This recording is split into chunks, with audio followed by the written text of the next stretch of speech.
ഇന്നത്തെ അറിയിപ്പുകൾ. SSLC പരീക്ഷാ ഫലം മെയ് 3-ാം വാരം പ്രഖ്യാപിക്കുമെന്ന് വിദ്യാഭ്യാസ മന്ത്രി വി ശിവൻകുട്ടി. മൂല്യനിർണ്ണയം ഏപ്രിൽ 16-ന് തുടങ്ങി മെയ് 2-ന് അവസാനിക്കും. ഹയർ സെക്കൻഡറി പരീക്ഷാ ഫലം മെയ് 25-നും പ്രഖ്യാപിക്കും. 2026 ജൂൺ 1-ന് സ്കൂൾ പ്രവേശനോത്സവം നടക്കും. 1-ാം ക്ലാസ് പ്രവേശനം മെയ് 22 മുതൽ നടത്തും. 1 മുതൽ 8 വരെ യൂണിഫോം, പാഠപുസ്തകം എന്നിവ സൗജന്യമായി നൽകുമെന്നും മന്ത്രി വ്യക്തമാക്കി. എറണാകുളം സൗത്ത് റെയിൽവേ സ്റ്റേഷനിലെ പടിഞ്ഞാറേ കവാടത്തിലെ ടിക്കറ്റ് കൗണ്ടർ അടയ്ക്കാൻ നീക്കം. പകരം യാത്രക്കാർക്ക് ഓട്ടോമാറ്റിക് ടിക്കറ്റ് വെൻഡിംഗ് മെഷീൻ സംവിധാനം ഒരുക്കും. എറണാകുളം സൗത്ത് റെയിൽവേ സ്റ്റേഷനിലെ പടിഞ്ഞാറേ കവാടത്തിലെ ടിക്കറ്റ് കൗണ്ടർ പൂട്ടാൻ നീക്കം. ഇന്നു മുതൽ പകൽ സമയത്ത് ഇവിടെയുള്ള ടിക്കറ്റ് കൗണ്ടർ പ്രവർത്തിക്കില്ല. പകരം ഓട്ടോമാറ്റിക് ടിക്കറ്റ് വൈൻഡിംഗ് മെഷീൻ സേവനം ലഭ്യമാകും. യാത്രക്കാർ ഓൺലൈൻ ടിക്കറ്റിംഗ് സംവിധാനം ഉപയോഗിക്കണമെന്നാണ് റെയിൽവേ നൽകുന്ന നിർദ്ദേശം.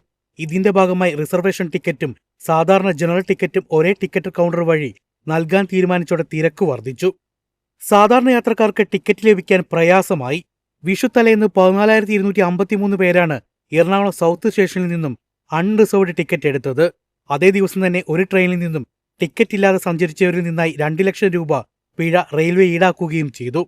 ഇതെല്ലാം അവഗണിച്ചാണ് റെയിൽവേയുടെ ഇപ്പോഴത്തെ നടപടി. ടിക്കറ്റ് കൗണ്ടറിലെ ജീവനക്കാരെ ട്രെയിനിൽ ടിക്കറ്റ് പരിശോധനയ്ക്കായി മാറ്റുന്നതിനു വേണ്ടിയാണ് പുതിയ പരിഷ്കാരം എന്നാണ് റെയിൽവേയുടെ വിശദീകരണം.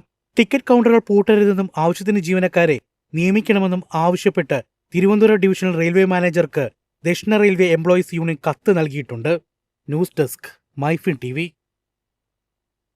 ഇതര സംസ്ഥാന തൊഴിലാളികളുടെ മടങ്ങിപ്പോക്ക് കേരളത്തിലെ തൊഴിൽ മേഖലയ്ക്ക് തിരിച്ചടിയാവുന്നു. നിർമ്മാണം, ഹോട്ടൽ മേഖലകളിലാണ് പ്രതിസന്ധി രൂക്ഷം.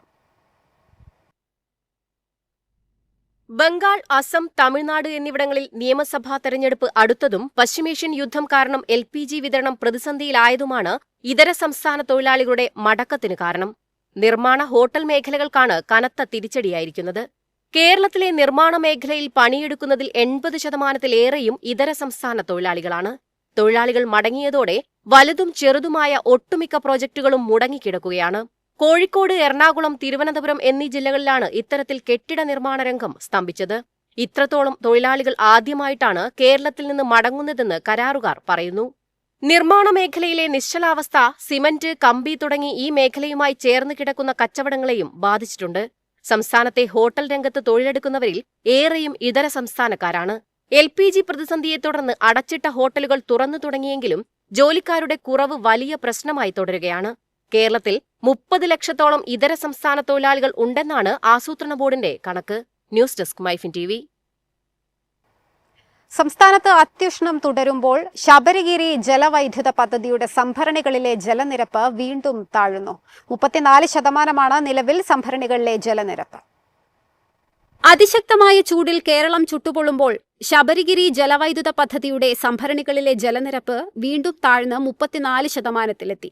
1.5 മാസം കൂടി വൈദ്യുതോൽപാദനം നടത്താനുള്ള വെള്ളം മാത്രമാണ് അവശേഷിക്കുന്നത്.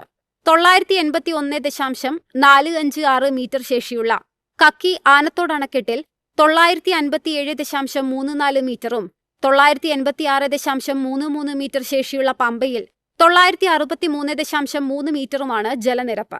കഴിഞ്ഞ വർഷം ഈ ദിവസം സംഭരണികളിൽ 44% വെള്ളമുണ്ടായിരുന്നു.